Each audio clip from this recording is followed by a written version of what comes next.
तुम्हा सर्वांचं माझ्या यूट्यूब चॅनलमध्ये पुन्हा एकदा स्वागत आहे. तर आजच्या व्हिडिओमध्ये आपण इयत्ता 6वीचा जो अभ्यासक्रम बदललेला आहे शैक्षणिक वर्ष 2026-27मध्ये, तर त्याच्यातला विषय आहे मराठी आणि हा जो मराठी विषय आहे तो आहे इंग्लिश मीडियमसाठी.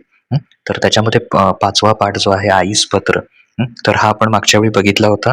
त्याची जी स्वाध्याय आणि प्रश्नोत्तर आहेत तर ती आपण या व्हिडिओमध्ये बघणार आहोत. तर ती बघत असताना इथे त्याच्यातला जर पहिला प्रश्न बघितला आपण प्रश्नोत्तरीमधला, तर पहिला विभाग आहे आम्हाला हे समजले. आकृतीबंध पूर्ण करा. तुम्हाला अशा आकृती दिलेली आहे आणि त्याच्यामध्ये तुम्हाला काय करायचं आहे, ओवीने वर्णन केलेल्या गावातील सुंदर निसर्ग. तर ओवीने वर्णन केलेला जो गावातील निसर्ग आहे तो कशा पद्धतीनं मांडलेला आहे त्या पाठामध्ये. तर पहिला मुद्दा काय लिहायचा त्याच्यामध्ये, की हिरवेगार डोंगर, झुळझुळ वाहणारी नदी, पिकांनी बहरलेलं शेत, डोलणाऱ्या गवत फुलांचं माळरान. तर हे काय करायचं, हे मुद्दे त्याच्यामध्ये त्या आकृतीमध्ये काय करायचे, तुम्ही प्रत्येक चौकटीत लिहायचे. एकूण 4 दिलेले आहेत. आता पुढचा बघूया आपण. आजीच्या हातचे चविष्ट पदार्थ. कुठले कुठले होते आजीच्या हातचे चविष्ट पदार्थ? भाजी, भाकरी. तर हे आजीच्या हातचे चविष्ट पदार्थ. त्याच्यानंतर पुढे आहे, पत्रलेखनाच्या नियमानुसार खालील व्यक्तींसाठी योग्य पर्याय निवडा. तर आई-बाबा असतील तर आई-बाबांसाठी पत्रामध्ये काय वापरतो आपण? तीर्थरूप. आजी-आजोबा असतील तर काय वापरायचं? तीर्थस्वरूप. आणि मित्र-मैत्रिणी असतील तर प्रिय हा शब्द तुम्ही सुरुवातीला वापरू शकता पत्राच्या सुरुवातीला. त्याच्यानंतर कारणे लिहा. त्याच्यातलं पहिलं आहे, देवळात 2 तास कसे गेले ते ओवीला समजले नाही. त्याचं कारण काय? कारण काय होतं, आजोबांबरोबर देवळात ऐकलेले कीर्तन अतिशय रंजक आणि सुंदर रंगले होते. तिला ते फार आवडलं होतं आणि सर्वच जण कीर्तनात दंग होऊन गेले होते.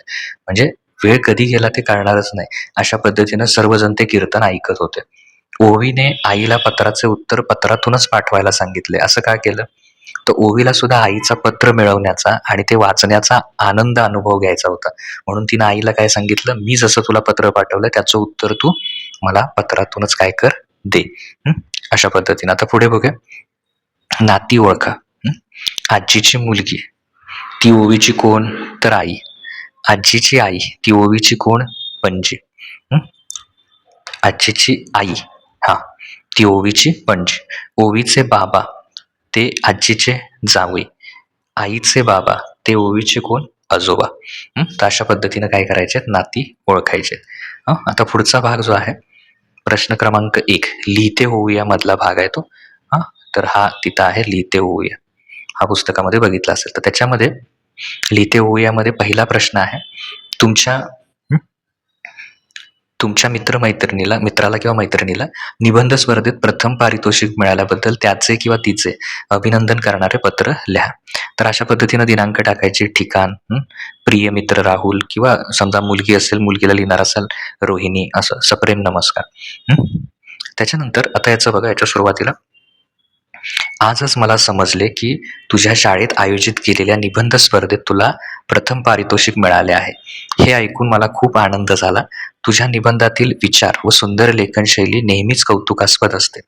तुझ्या या यशाबद्दल तुझे मनःपूर्वक अभिनंदन. आणि उद्गारवाचक चिन्ह दिलंय. अशीच उत्तुंग प्रगती करत राहा. काका काकूंना माझा काय कर, नमस्कार सांग. तुझा मित्र अमित, किंवा अमिता असं लिहू शकता तुम्ही. मुलगी मुलगा जे काही तुमचं नाव आहे त्यानुसार तुम्ही तिथे थोडाफार चेंजेस करू शकता. ओके. आता त्याच्या पुढे प्रश्न क्रमांक 2 आहे, ओवीने दरवर्षी सुट्टीत गावाला यायचे का ठरवले असावे? त्यामागचं कारण काय ते तुम्ही तुमच्या शब्दात लिहायचं. तर उत्तर काय त्याचं, गावातील सुंदर निसर्ग, हिरवेगार डोंगर, जुळजुळ वाहणारी नदी, डोलवणारी गवत फुले, आजीच्या हातची चविष्ट भाजी भाकरी, रात्री मोकळ्या आभाळाखाली ऐकायला मिळणाऱ्या गोष्टी आणि कीर्तनाचा आनंद, यामुळे ओवीला एकूणच गावात काय झाली होती, खूप मजा येत होती आणि म्हणूनच तिनं दरवर्षी सुट्टीत गावाला यायचं ठरवलं. त्यानंतर प्रश्न क्रमांक 3 आहे, तुमच्या शाळेत आषाढी एकादशी निमित्त झालेल्या कार्यक्रमाची माहिती तुमच्या आजोबांना पत्राद्वारे काय करायचे, लिहायचे. तर कसं लिहू शकता तुम्ही, ऑगस्ट 2026, तीर्थस्वरूप आजोबा, शिरसाष्टांग नमस्कार. मी इथे मजेत आहे. आपल्या शाळेत आषाढी एकादशी निमित्त दिंडी सोहळा आयोजित केला होता. सर्व मुलांनी वारकऱ्यांचा पोशाख परिधान केला होता. टाळ मृदुंगाचा गजर, विठ्ठल विठ्ठलच्या जय घोषणेने शाळा दुमदुमून गेली होती. मला तुमची आणि गावातील भजनाची खूप आठवण झाली. आजीला माझा नमस्कार सांगा. आपला नातू हं? ओम जे काही नाव तिथे तुम्हाला टाकायचं ते टाकू शकता. त्याच्यानंतर पुढे आहे विचार करा आणि सांगा. संवादाची पारंपरिक साधनं पत्र होता, दूत होता, सांडणीस्वार, ढोल, दवंडी, कबूतर. आता आधुनिक साधनं काय आहेत? मोबाईल आहे, ईमेल आहे, इंटरनेट आहे, दूरध्वनी, सोशल मीडिया आहे. तर ही सगळी आधुनिक साधनं आहेत. त्याच्यानंतर चर्चा करूया. चर्चा करूयामध्ये पहिला प्रश्न आहे, पत्रामधून आपले मन मोकळे करण्याची कल्पना ओवीला का आवडली असेल? तर त्याचं उत्तर असं आहे, फोनवर बोलण्यापेक्षा पत्रात आपले विचार, भावना आणि आठवणी शांतपणे आणि सविस्तर मांडता येतात. तसेच पत्र जपून ठेवता येते आणि पुन्हा पुन्हा वाचण्याचा आनंद घेता येतो. म्हणूनच ओवीला ही कल्पना काय केली? फार आवडली.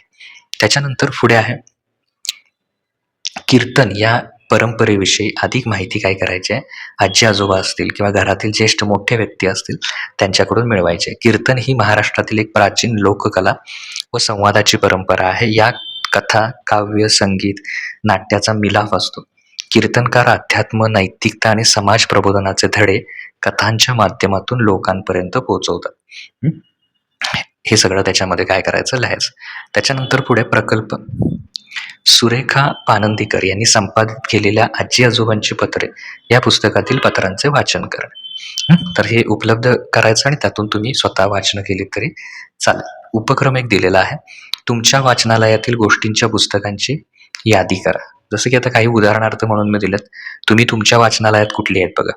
इसाप नीती, इसाप, पंचतंत्र विष्णू शर्मा, अकबर बिलबर यांच्या विनोदी गोष्टी संकलित एकत्रित, साने गुरुजींच्या गोष्टी, श्यामची आई पुस्तक, साने गुरुजी, तेनालीरामांच्या चतुराईच्या गोष्टी संकलित एकत्रित, परिकथा व बालसाहित्य, बोधकथा संग्रह. तर असं तिथं काय करू शकता, त्याची यादी तुम्ही तयार करू शकता. त्याच्यानंतर त्याचा पुढचा आहे, तुम्हाला आवडलेल्या पुस्तकांबद्दल अभिप्राय लिहून अभिप्राय वही तयार करा. जसं की पहिलं आहे श्यामची आई. तर अभिप्राय काय लिहायचा? हे पुस्तक मला अतिशय आवडले. यामध्ये श्यामच्या आईने दिलेल्या संस्काराचे आणि प्रेमाचे सुंदर वर्णन केले आहे.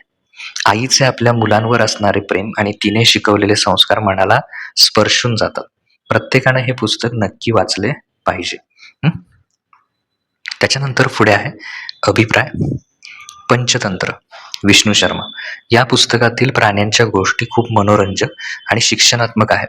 प्रत्येक गोष्टीतून काहीतरी चांगला बोध आणि व्यावहारिक ज्ञान मिळते. सोप्या भाषेत मांडलेल्या या गोष्टी वाचताना खूप मजा येते. तर असं त्या पुस्तकाबद्दलचं तुम्ही काय करू शकता? अभिप्राय लिहू शकता.